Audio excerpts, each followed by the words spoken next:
ఖతార్‌లో ఈరోజు మనం ఉన్నది ఎక్కడైతే మనం 14 సంవత్సరాలకు సంబంధించిన ఇస్లామిక్ హిస్టరీని చూడవచ్చో అదే మ్యూజియం ఆఫ్ ఇస్లామిక్ ఆర్ట్. ఎంట్రన్స్‌లోనే సెక్యూరిటీ చెక్ ఉంటుంది. మీకు వ్యాలిడ్ ఖతార్ ఐడీ ఉంటే ఫ్రీ ఎంట్రీ ఉంటుంది. లేదంటే 50 రియాల్ ఛార్జ్ చేస్తారు. మ్యూజియం ఎంట్రన్స్‌లోనే బిగ్ ఓపెనింగ్ ఏరియా ఉంటుంది విత్ ఇన్నోవేటివ్ ఆర్కిటెక్చర్. ఎంత బ్యూటిఫుల్‌గా ఉందంటే నేను ఆల్మోస్ట్ ఇక్కడ 30 మినిట్స్ ఇక్కడే ఉన్నాను. అంటే పక్కనే కేఫ్ అండ్ లాంజ్ ఏరియా ఉంటుంది. చాలా లగ్జరీగా అనిపిస్తుంది. మీకు ఏమాత్రం మ్యూజియంలో ఉన్న ఫీలింగ్ రాదు. ఒక 7 స్టార్ హోటల్ లాగా అనిపిస్తుంది. అండ్ మ్యూజియం బయట నుంచి చూస్తే టాప్ ఆఫ్ ద మ్యూజియం లో మీకు ఒక క్యూబ్ లాగా కనిపిస్తుంది కదా, అదే మీకు లోపల ఒక డోమ్ డిజైన్ లో ఉంటుంది. అది జస్ట్ ఒక నార్మల్ డిజైన్ అయితే కాదు.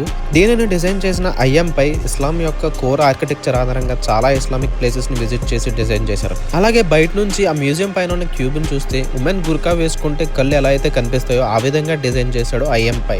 ఇంకా చాలా విషయాలు ఈ మ్యూజియం గురించి చెప్పాల్సి ఉంది. ఈ వీడియో లెంత్ అయిపోతుంది. సో నేను నెక్స్ట్ వీడియోలో మీకు తెలియజేస్తాను.